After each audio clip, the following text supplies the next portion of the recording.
Assalamualaikum warahmatullahi wabarakatuh, Sobat Trader semuanya dimanapun saat ini Anda berada. Jumpa lagi dengan Wijaya Trading. Di kesempatan kali ini kita akan membahas satu materi berkaitan dengan strategi trading. Tentu bagi teman-teman yang baru memulai trading, bagi teman-teman yang pemula, ini adalah satu strategi yang perlu dicoba, karena ketika kita sudah berusaha untuk menekuni dunia trading, setidaknya harus punya trading plan itu sendiri, harus punya sistem trading, dan harus punya setup yang kita buat sendiri sesuai dengan style kita, gaya trading kita, dan sesuai dengan kemampuan kita.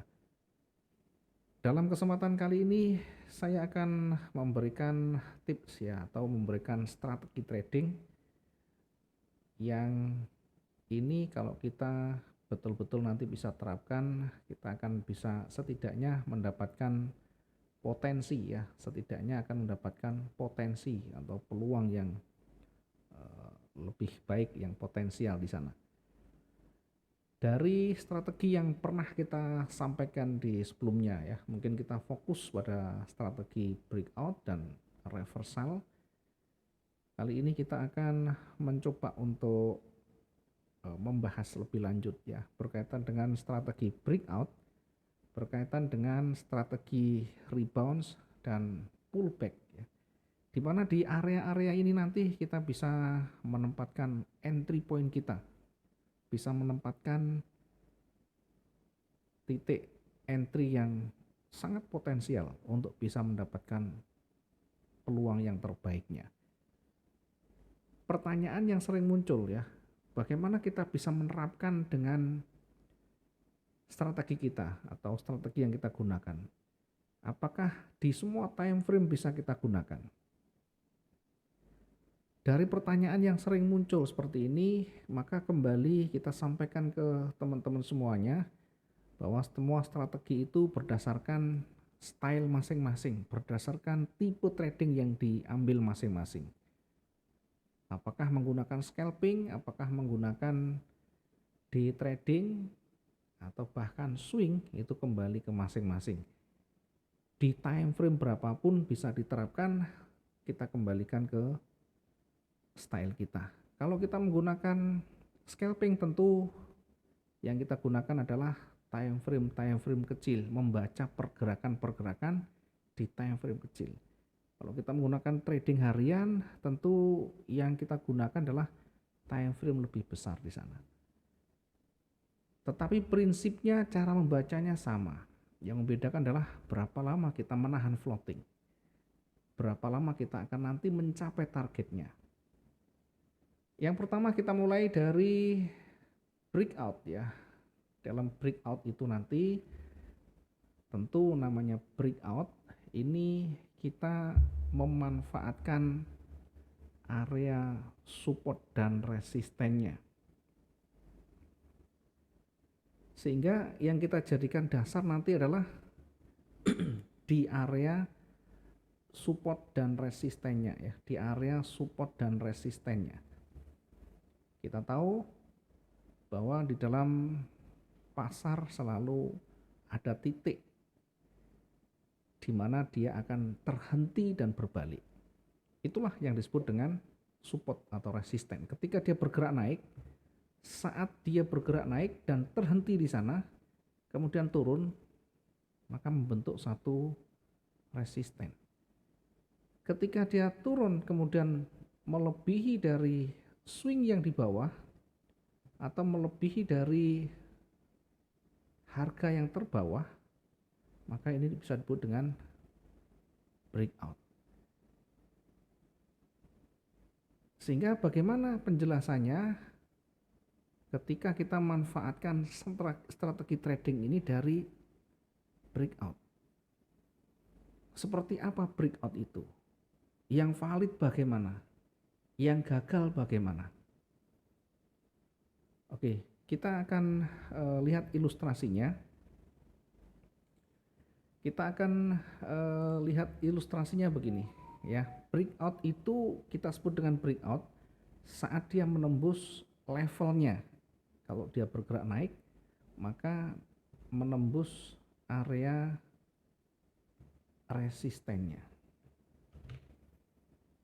Kalau dia bergerak turun maka dia menembus supportnya dengan body yang betul-betul menembus dengan cukup signifikan ya. Signifikan itu artinya terlihat jelas di sana body tebal ketebalannya, kemudian di atas juga tidak ada penolakan yang signifikan. Karena nanti kalau ada penolakan yang lebih signifikan lagi, maka bisa berbeda. Hasilnya juga bisa berbeda ya. Bisa menjadi pertimbangan untuk rejeksinya. Maka ini disebut dengan breakout yang valid. Kemudian bagaimana breakout itu bisa gagal atau breakout itu bisa tidak valid? Maka ketika dia di awal dia bergerak mencoba menembus area resisten, kemudian di endingnya tutup candle ternyata ditutup di bawah atau sejajar dengan area level itu ya. Kalau di atas berarti resistennya, maka ini disebut dengan false breakout, breakout yang gagal. Semakin panjang sumbu yang ditolak, semakin besar peluang untuk kembali karena dia mencoba untuk menembus tapi gagal. Sehingga strateginya bagaimana ketika kita menempatkan entry point kita?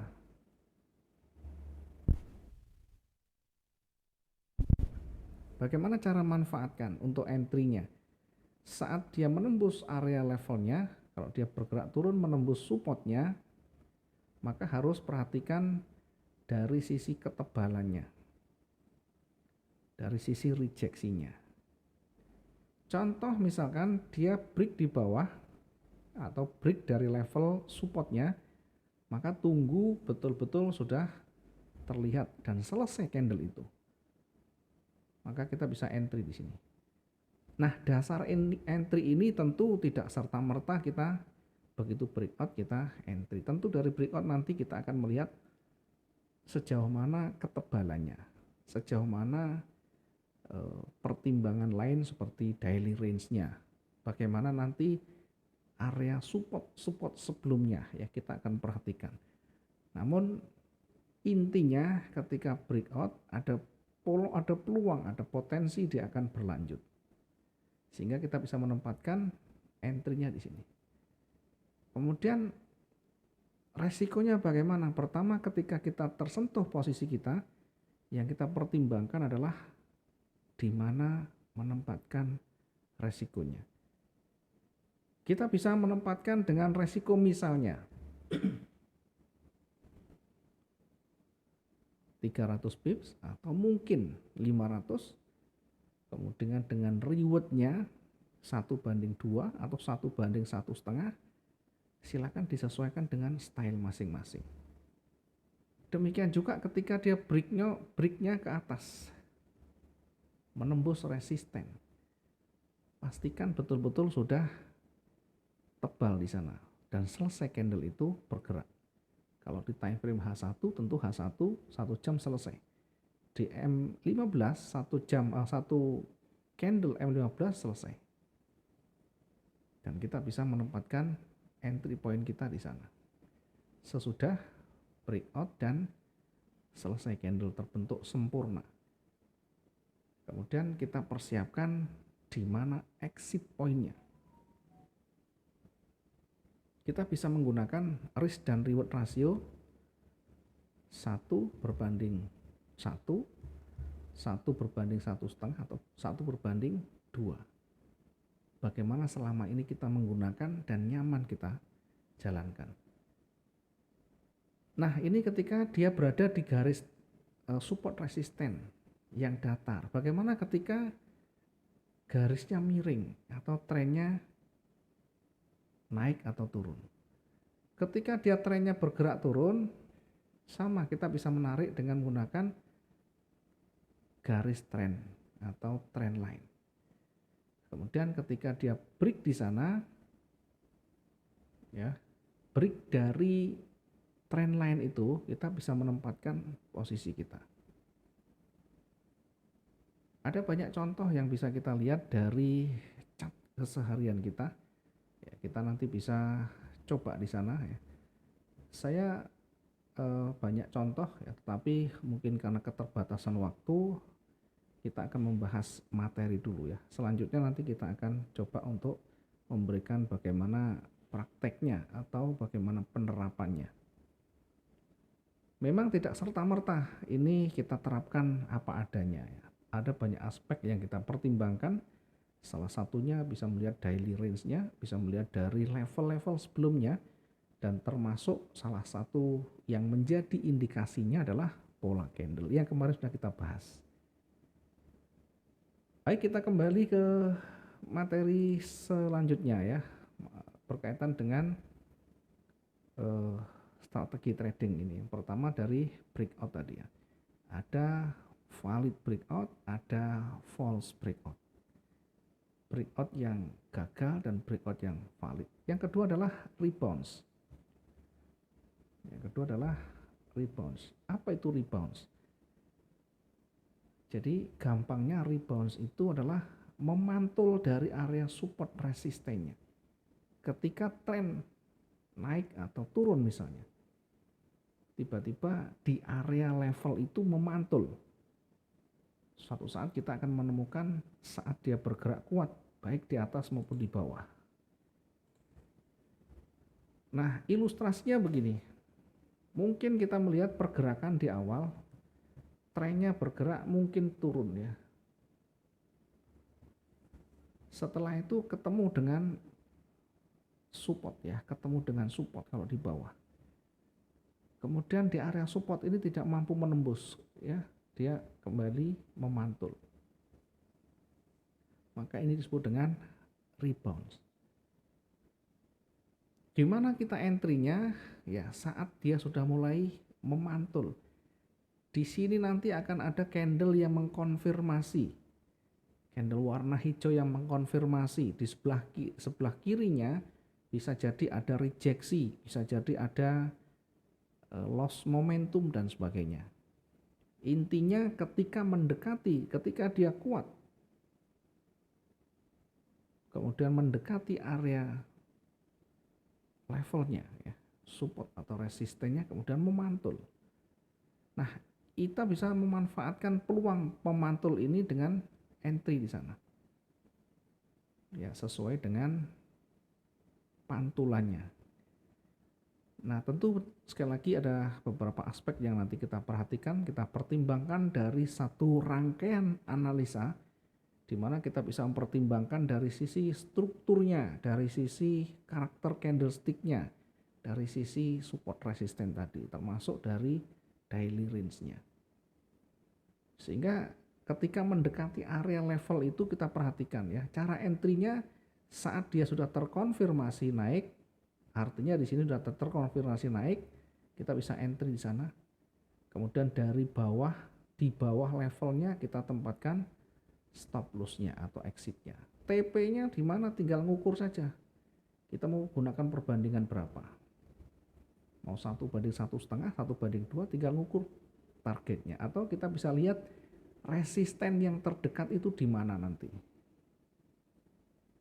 Termasuk ketika dia dari awal bergerak naik. Mendekati resisten, kemudian mulai ada pantulan di sana, ada konfirmasi apakah di situ ada pola candle, apakah di situ ada perubahan warna dan sebagainya yang sudah terkonfirmasi, maka kita bisa entry kan di situ ya. Jadi entry point-nya ini setelah terkonfirmasi. Ya, setelah terkonfirmasi. Bagaimana konfirmasinya? Ingat ada trigger ya. Kita nanti akan bahas berikutnya, banyak trigger yang bisa kita jadikan sebagai konfirmasi. Nah, kita akan membahas konsepnya dulu, strategi kita ya. Di mana kita menempatkan entry point-nya, di mana kita menempatkan exit-nya dulu. Baru setelah itu nanti kita bicara triggernya apa. Demikian juga saat dia mulai ada pergerakan yang menuju ke satu tren atau miring. Apakah dia tren ke bawah, apakah dia tren ke atas. Yang jelas ketika dia mulai bergerak naik atau turun mendekati levelnya, kalau dia bawah berarti namanya level support. Kalau dia bergerak naik dulu berarti mendekati level resisten dari garis tren atau tren lainnya, kemudian terkonfirmasi memantul, maka kita bisa mengambil peluang entry. Exitnya di mana? Di atas level psikologis yang terdekat. Kita bisa tempatkan di sini atau kita lihat di sebelah kiri di mana di situ ada resisten yang terdekat. Targetnya di mana? Kita bisa mengukur dari resiko itu, kita tinggal gunakan berapa rasionya. Ya tinggal kita TP-kan di sana. Ini adalah rebounds. Kemudian selanjutnya yang ketiga ada strategi menggunakan pullback ya, menggunakan pullback. Apa itu pullback? Jadi pullback itu ketika dia break pertama, kemudian atau sebelumnya dia trend, kemudian menembus levelnya, kemudian dia retest. Jadi kalau saya gambarkan menggunakan contoh ilustrasi, kira-kira begini ya. Satu contoh misalkan dia trennya bergerak naik ya. Satu contoh dia bergerak naik. Kemudian di situ ada level. Karena dia naik maka levelnya resisten. Kemudian dia break resisten. Setelah break maka dia memantul. Dia memantul mendekati resisten, karena ini break maka jadi support. Artinya dia turun mendekati support, tidak mampu menembus, dia kembali naik. Nah, disinilah namanya pullback. Ya, menguat kembali setelah terkoreksi atau setelah retest.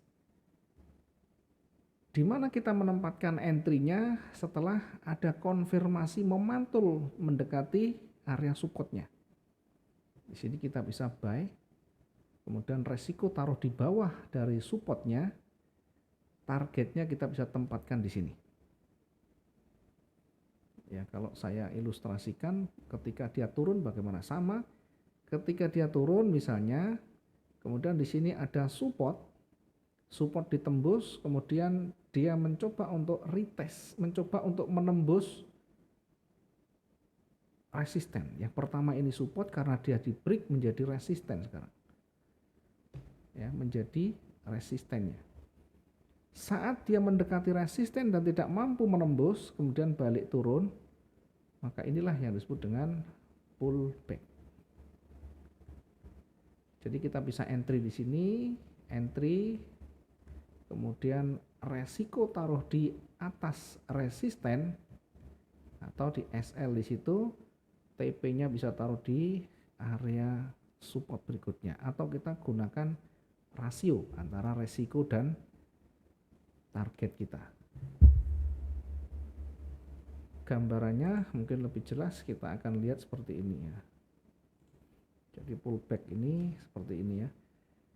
Ketika dia trennya kuat naik menembus area resisten, kemudian mencoba untuk mendekati support karena di break maka jadi support, menjadi support sekarang. Kemudian mencoba untuk mendekati support, tidak mampu dan mulai memantul ya. Kita menunggu konfirmasi di sana. Kalau sudah terkonfirmasi, kita tempatkan entry point kita dengan exit point untuk resiko di bawah supportnya. Targetnya bisa tempatkan di resisten berikutnya, atau kita bisa gunakan risk dan reward ratio sesuai dengan perhitungan kita, termasuk ketika trennya turun. Yang pertama intinya pullback itu dia mulai kuat menembus levelnya, kemudian retest. Setelah retest menguji levelnya tidak mampu, mulai kembali menguat. Nah, disinilah kita bisa menempatkan entry point kita setelah terkonfirmasi. tentu kita bisa melihat dari sisi struktur yang biasa kita sampaikan. Dari struktur itu akan ketemu, nah seperti ini. Ini naik 1, kemudian ini 2, ya, kemudian naik lagi, kemudian retest namanya. Nah, ini adalah retest. Maka bisa kembali pullback ketika nanti terkonfirmasi di sini. Sudah terkonfirmasi di sini ada tanda-tanda, ada triggernya untuk berbalik, maka kita bisa menempatkan posisi buy. Yang pertama, kita tidak melawan arus yang kuat. Yang kedua, kita menunggu harga betul-betul sudah kembali pullback. Mudah-mudahan bisa bermanfaat. Ini yang bisa kita sampaikan terkait dengan contoh-contoh lain secara chart candlestick-nya. Kita nanti akan bahas di kesempatan berikutnya.